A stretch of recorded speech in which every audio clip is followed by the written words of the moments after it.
Isu terkait akun Fufufafa dikatakan milik Gibran Rakabuming Raka masih menjadi perbincangan hangat saat ini.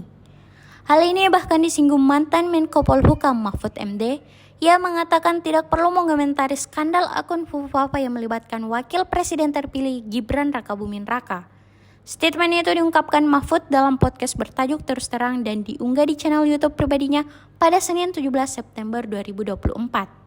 Ia menyebut Prabowo dan masyarakat sudah mengetahui perihal skandal tersebut. Di satu sisi, Gerindra mengaku hubungan Prabowo dan Gibran tak retak seusai akun tersebut muncul hingga menjadi sorotan publik.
Download Tribun X sekarang, menghadirkan lokal menjadi Indonesia.